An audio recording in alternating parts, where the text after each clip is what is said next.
Good evening, friends. It's Brenda from Castle Creek Manor Bed and Breakfast here in Grand Junction, Colorado. Tonight, I think I'm going to talk a little bit about the actual business of a bed and breakfast and how that is different than a hotel, different than Airbnb, and kind of the nuances of running a bed and breakfast. So when you think of lodging establishments, there's traditionally there was bed and breakfasts that originated in Europe and have come over to the United States. And then there's the hotels that people would traditionally stay at. Lodges and inns are also part of the hotel side because they're bigger properties and they offer more amenities. So bed and breakfasts are unique in that traditional bed and breakfasts are usually found in homes that have been converted into bed and breakfasts. So one of the kind of unique qualities of bed and breakfast is that the owners more often than not live on site. So if it's a traditional, it would be the owners live on site and they run the bed and breakfast themselves. So they are up making breakfast in the morning, everything home cooked from scratch most of the time. And they are doing all of the work, like the cooking, the cleaning, the marketing, now the social media, which didn't used to exist years ago. But traditional bed and breakfasts are normally homes that have been converted into a bed and breakfast, into a business.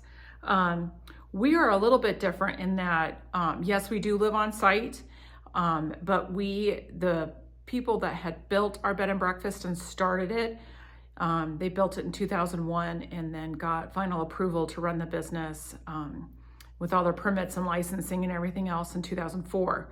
So it takes a little bit to get it up and running, especially when you have your construction and kind of getting through that and then doing your licensing with the city, the county, and the state, kind of depending on where you're located and what the regulations are and things like that.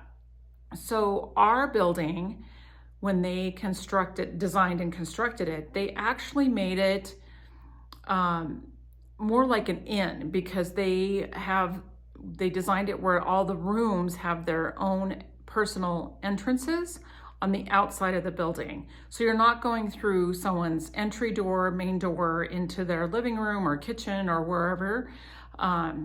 They're actually walking into their own rooms. And so another thing that's unique about our facility is that each of our rooms have their own personal bathroom. There's no shared bathroom situation.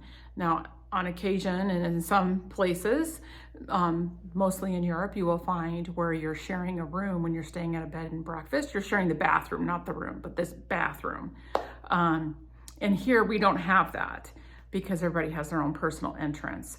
So we're kind of unique in that aspect. And then our breakfast room and kitchen, we have a separate one that we call for the guests. And that's where I check people in and that's where I serve breakfast. But that is actually completely separate and walled off from our own personal living area, which we actually love. We weren't really thinking about that when we were kind of toying with the idea of a bed and breakfast. We were thinking more of buying a traditional or buying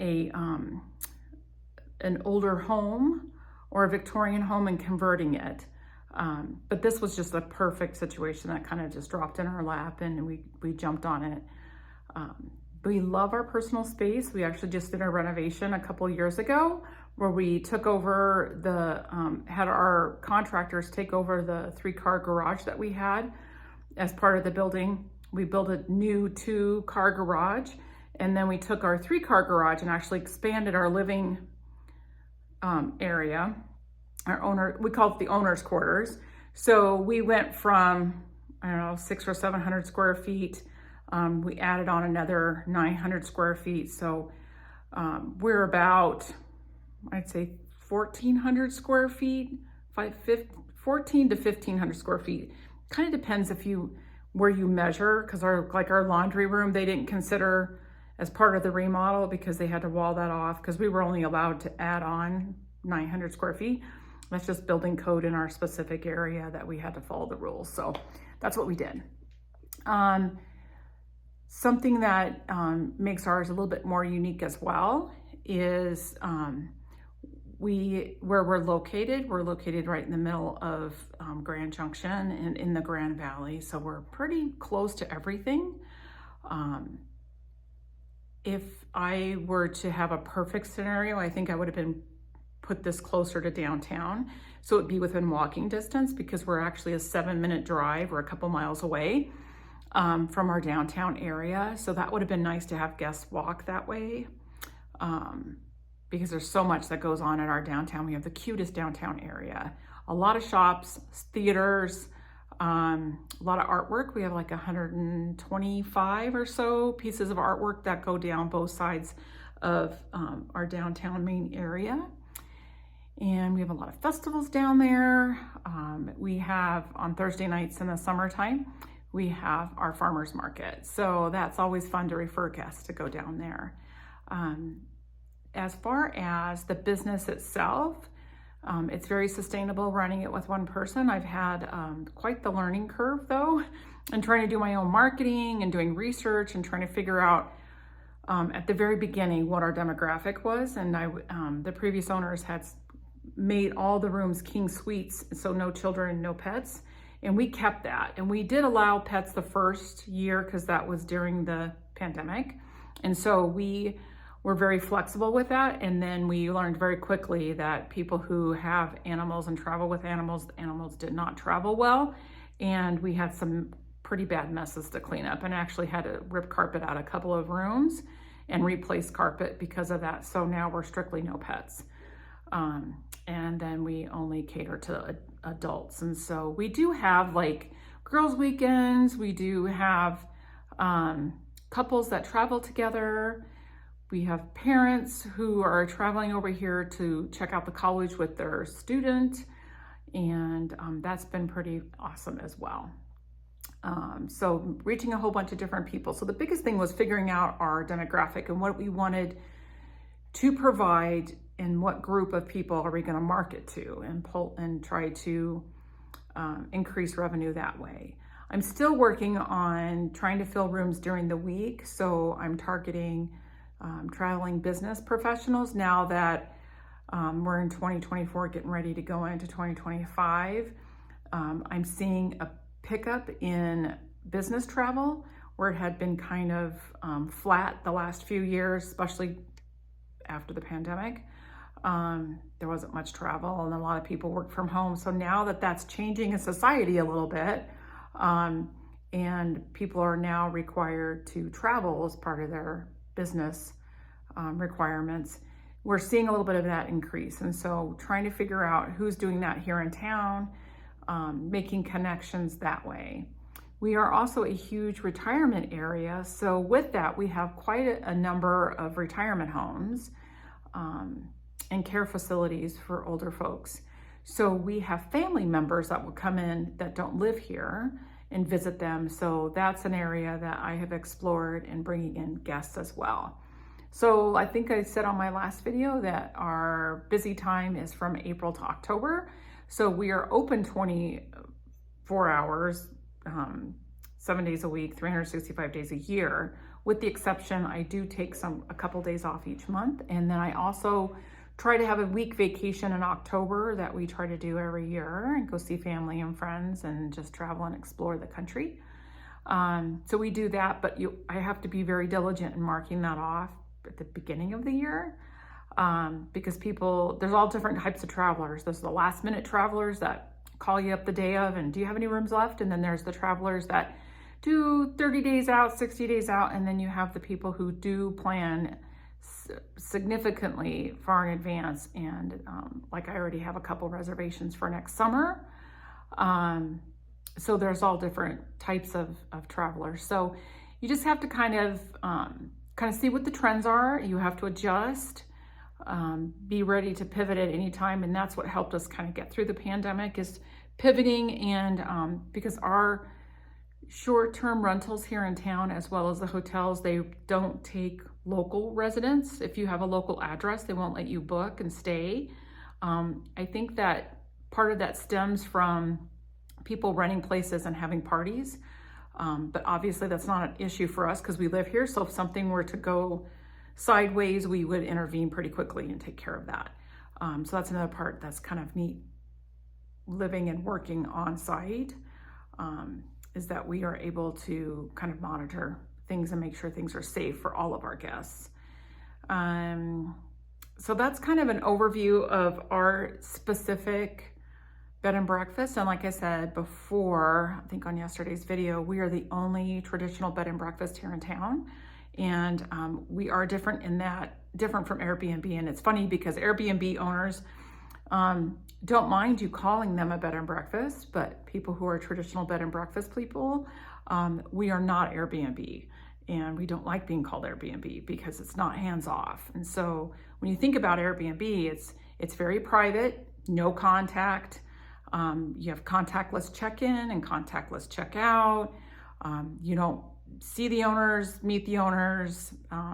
Everything's done through email or messaging on whatever app they're using. If they're using Vrbo or if they're using Airbnb. So we are not listed on those platforms for our rooms. I was the first couple of years for Airbnb, but I didn't get much traffic because people who are using Airbnb are specifically looking for a property that doesn't have the owners around and they want privacy and they don't want contact. And so that's totally fine. That's that demographic. My demographic's a little bit different. We tend to be mostly, but not exclusively, mostly 55 plus, people who don't have small children or traveling with animals. That's kind of our demographic.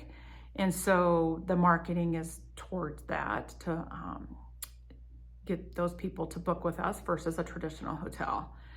Plus cook, a home cooked breakfast in the morning from scratch by me is another perk because I don't know if you've stayed in a hotel where they provide breakfast. It's pretty generic, and you get your cereal, you get a lot of carb stuff and just prepackaged food.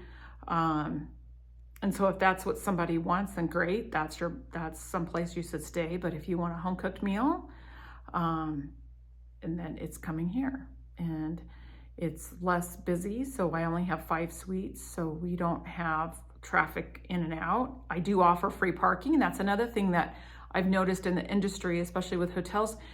If they don't charge a resort fee, they're charging for parking, and I don't charge for parking.